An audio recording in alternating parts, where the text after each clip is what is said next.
Second, Article 356(1) states that the President may, by a proclamation, assume or declare the powers stipulated in clauses A, B, and C of Article 356(1).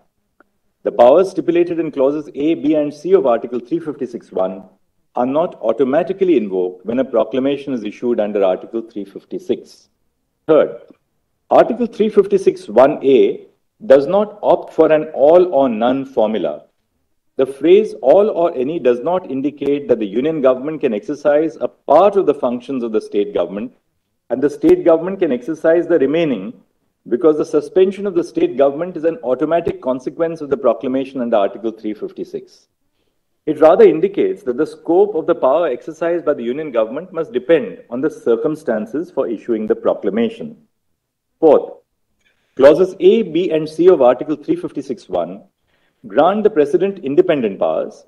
However, the power provided under Clause C is broad enough to encapsulate the power of the President to assume functions under Clause A and declare under Clause B that the powers of the legislature of the state shall be exercisable by Parliament.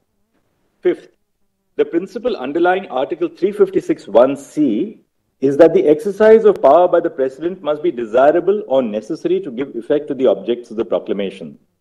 The commonality in both the necessity and desirability standard is that the exercise of power must have a reasonable nexus with the object of the proclamation. Thus, the principle which runs through Article 356(1)(c) and which also guides the exercise of power under Article 356(1)(a) is that the exercise of power must have a reasonable nexus with the object of the proclamation. And sixth, when a proclamation under Article 356 is in force, there are innumerable decisions which are taken by the union government on behalf of the state government for the purpose of day-to-day administration. Every decision and action taken by the union executive on behalf of the state is not subject to challenge. Opening up challenge to every decision would lead to chaos and uncertainty. It would in effect put the administration in the state at a standstill. Therefore, the following standard is laid down to assess actions under Article 356 after the proclamation has been issued. A. The exercise of power by the President under Article 356 must have a reasonable nexus to the object of the proclamation. B. The person challenging the exercise of power must prima facie establish that it is a mala fide or extraneous exercise of power. After a prima facie case is made, the onus shifts to the union to justify that the exercise of power had a reasonable nexus with the object of the proclamation. And C. The exercise of power by the President for everyday administration of the state is not ordinarily subject to judicial review. The argument of the petitioners that the union government cannot take actions which have irreversible consequences when a proclamation under Article 356 is in force is not accepted. The power of the legislature of the state under Article 357 to repeal or alter or amend a law enacted by Parliament in exercise of the power of the legislature of the state must be read in the context of the amendment introduced by the Constitution, 42nd Amendment Act 1976. Before the amendment, the law to the extent of incompetency would automatically cease to exist after a buffer period and actions done were expressly saved. However, an express repeal by the competent legislature is required for the law to cease to exist after the amendment. The repealing statute would in such case make provisions for actions taken during the subsistence of the legislation.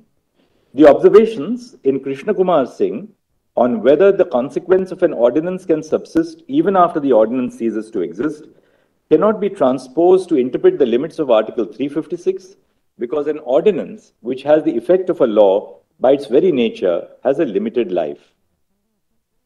The argument of the petitioners that Parliament can only assume the lawmaking powers of the legislature of the state when the proclamation under Article 356 is issued is not accepted.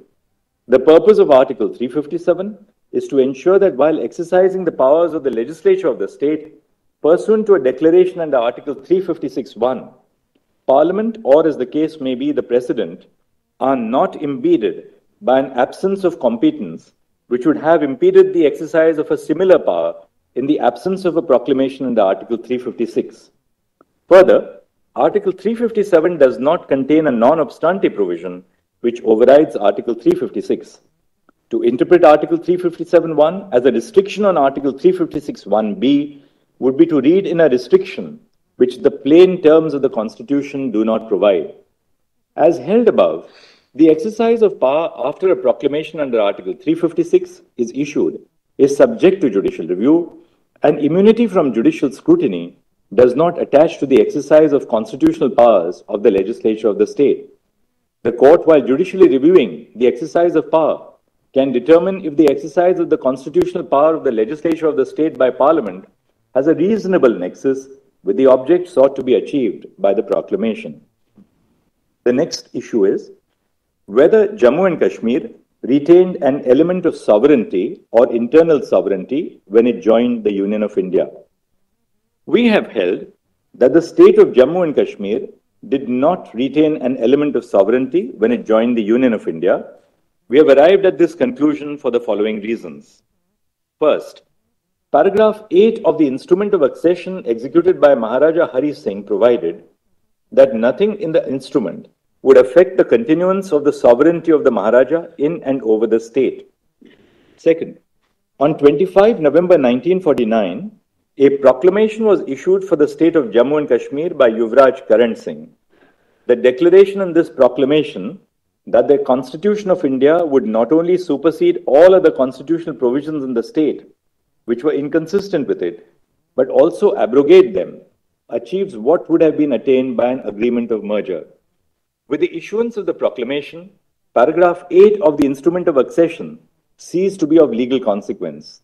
The proclamation reflects the full and final surrender of sovereignty by Jammu and Kashmir through its sovereign ruler to India, to her people who are sovereign. Third, neither the constitutional setup nor any other factors indicate that the state of Jammu and Kashmir retained an element of sovereignty. The Constitution of Jammu and Kashmir was only to further define the relationship between the Union of India and the state of Jammu and Kashmir. The relationship was already defined by the instrument of accession, the proclamation by Yuvraj Karan Singh in November 1949, and more importantly, by the Constitution of India.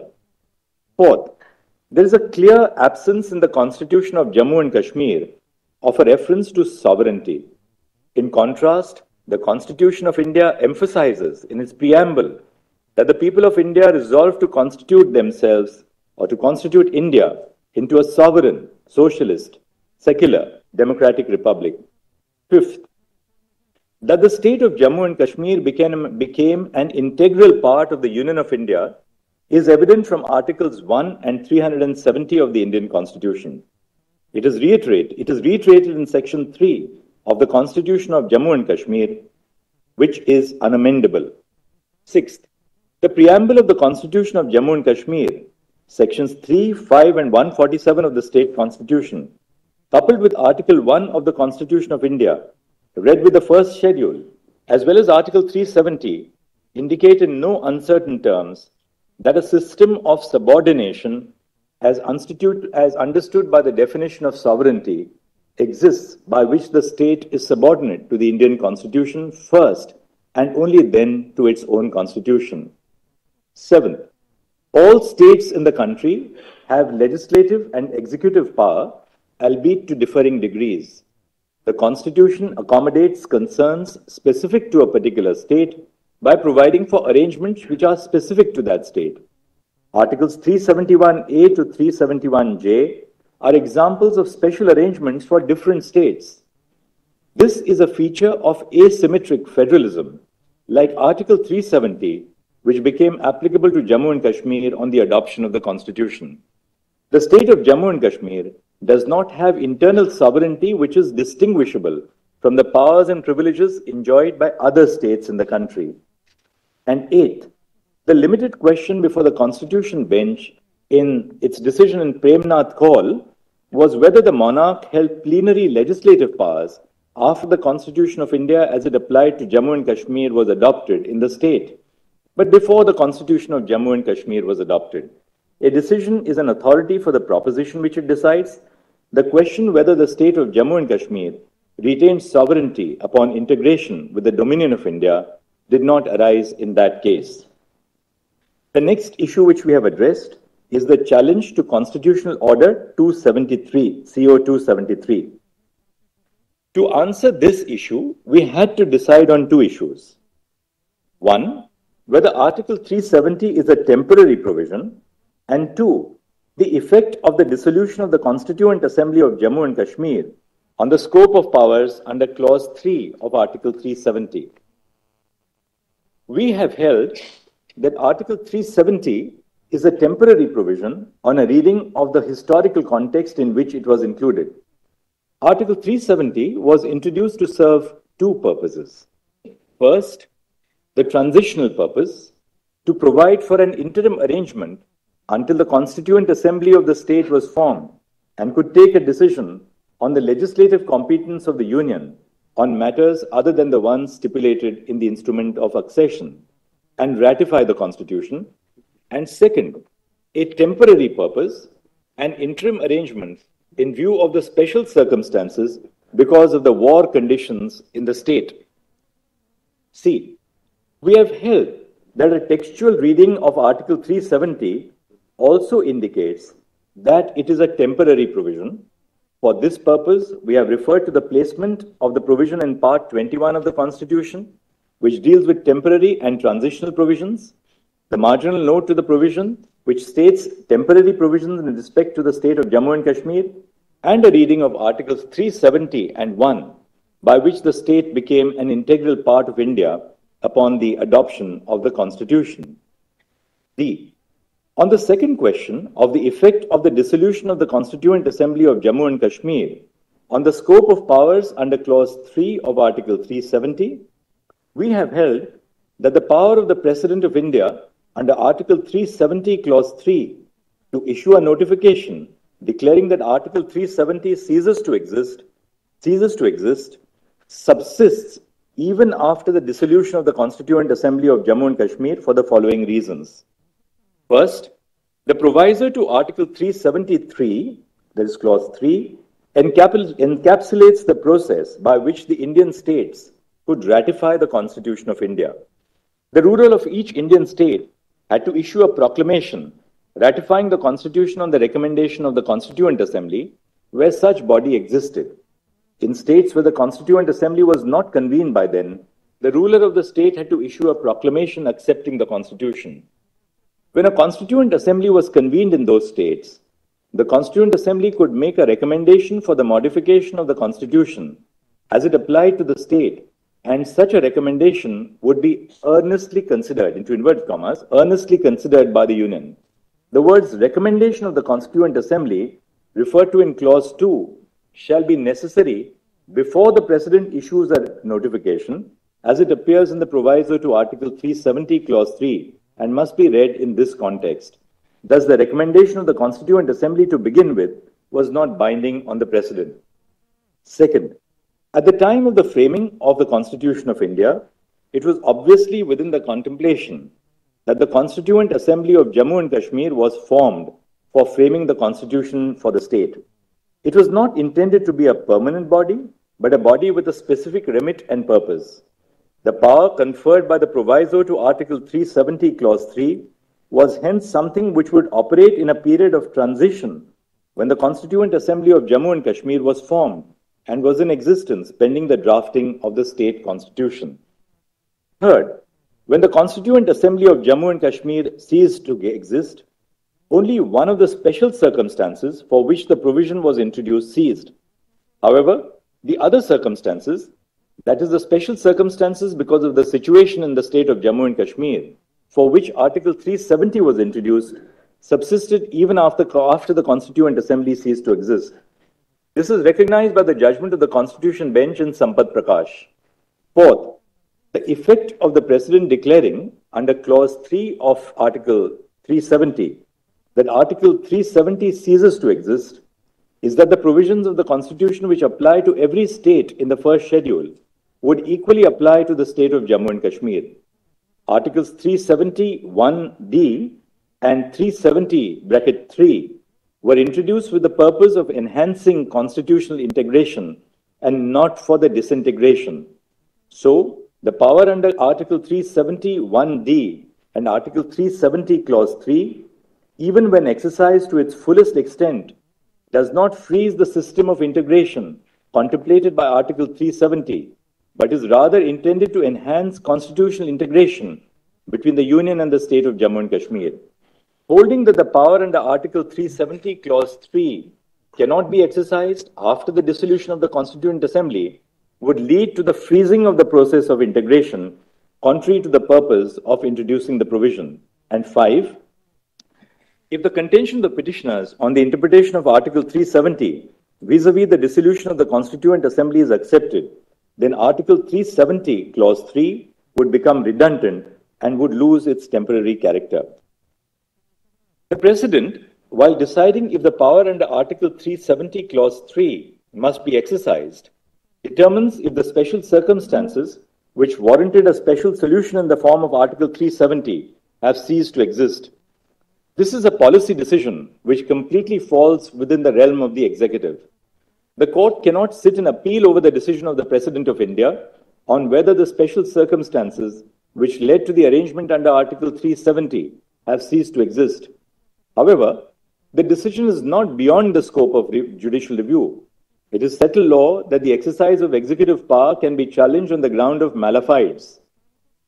The slew of constitutional orders issued by the President under Article 371D, applying various provisions of the Constitution and applying provisions with modification, indicate that over the course of the last 70 years, the Union and the state have, through a collaborative exercise, constitutionally integrated the state of Jammu and Kashmir with the Union.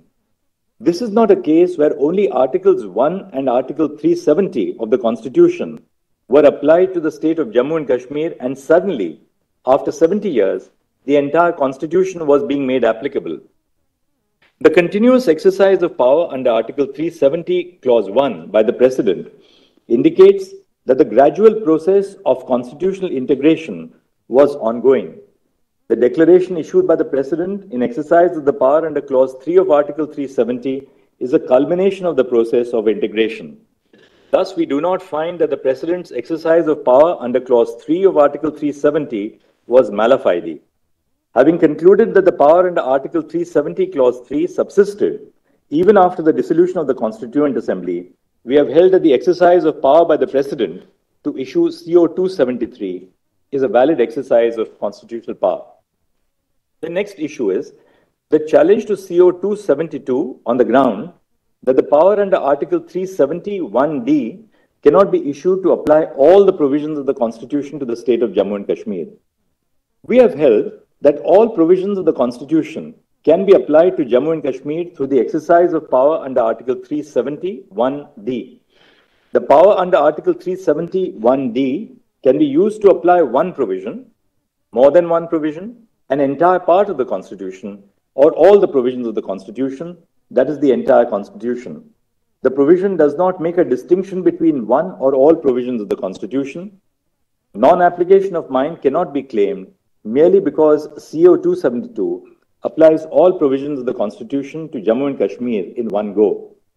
The next issue is the challenge to CO 272 on the ground that the President could not have secured the concurrence of the Union government under the second proviso to Article 371D.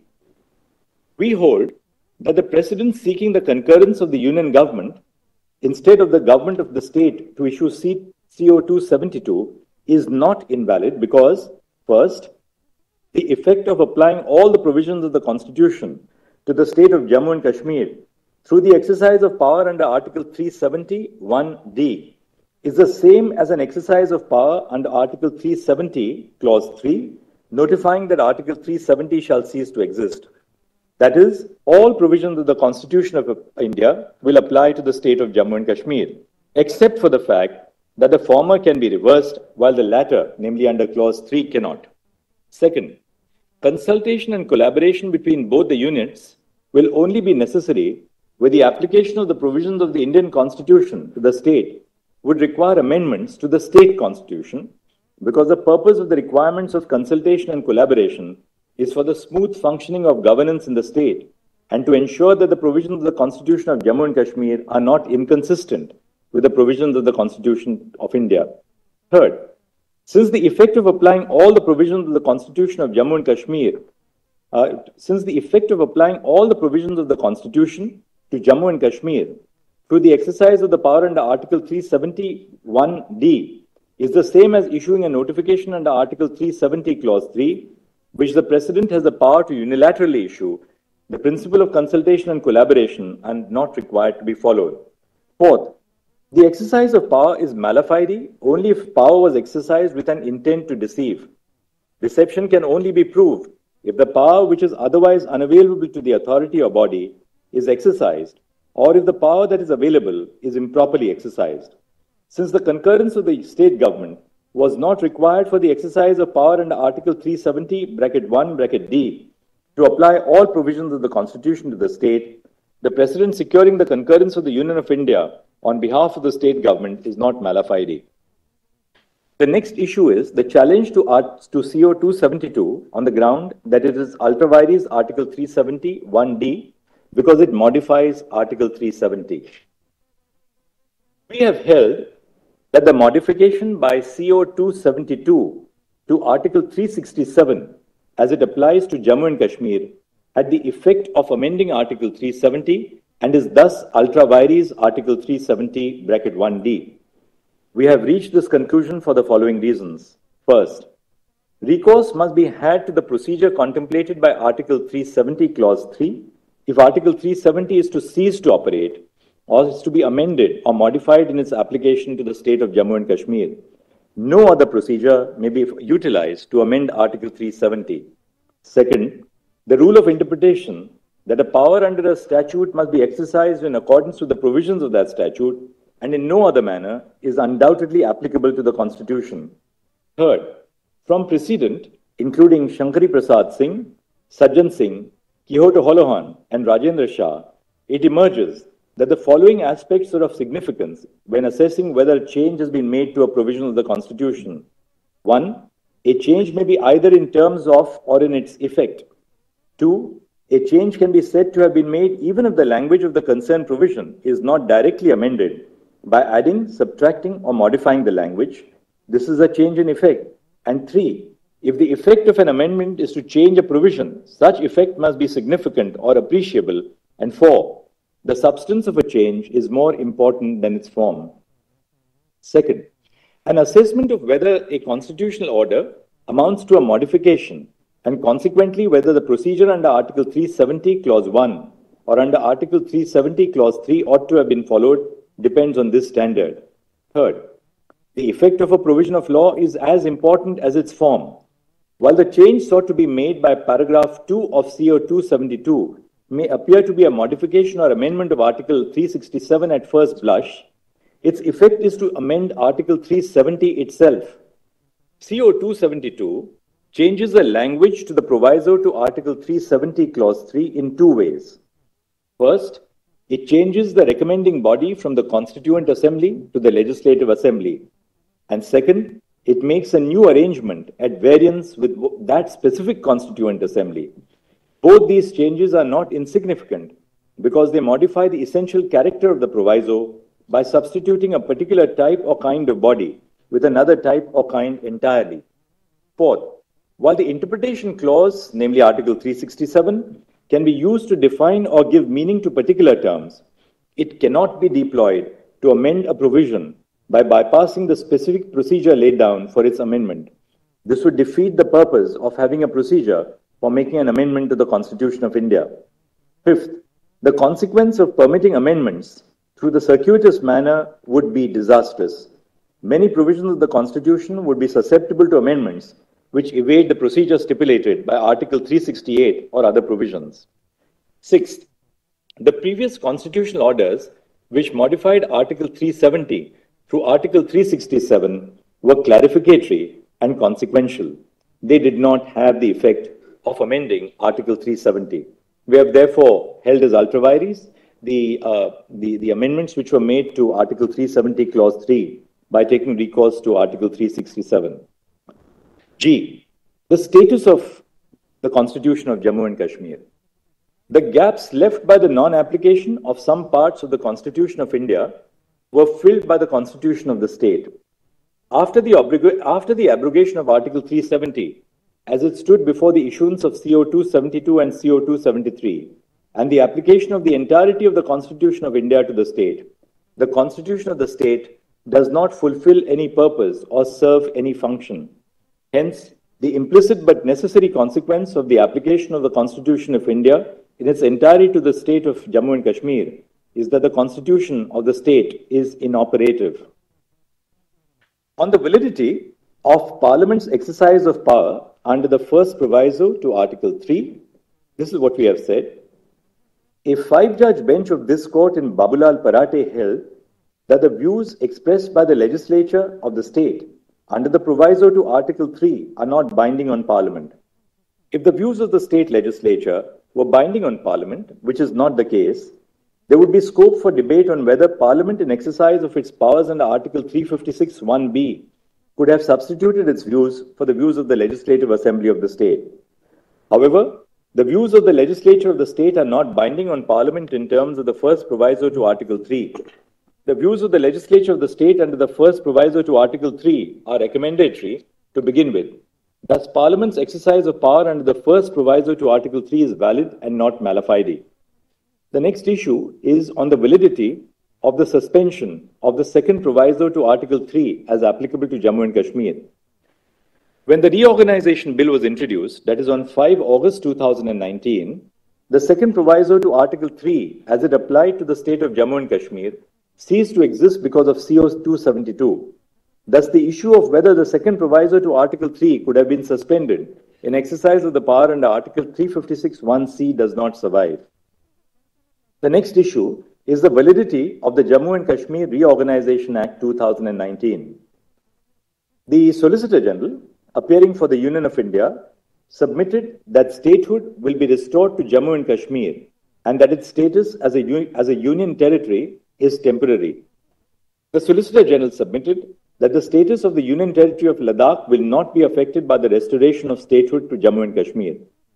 In view of the submission made by the Solicitor General that statehood would be restored of Jammu and Kashmir, we do not find it necessary to determine whether the reorganization of the state of Jammu and Kashmir into two Union Territories of Ladakh and Jammu and Kashmir is permissible under Article 3. The status of Ladakh as a Union Territory is upheld because Article 3A, read with Explanation 1, permits forming a Union Territory by separation of a territory from any state. This court is alive to the security concerns in the territory. Direct elections to the legislative assemblies, which is one of the paramount features of representative democracy in India, cannot be put on hold until statehood is restored. We direct that steps shall be taken by the Election Commission of India to conduct elections to the Legislative Assembly of Jammu and Kashmir, constituted under Section 14 of the Reorganization Act by 30 September 2024.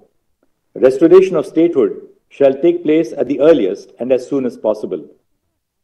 The question of whether Parliament can extinguish the character of statehood by converting a state into one or more union territories in exercise of power under Article 3 is left open.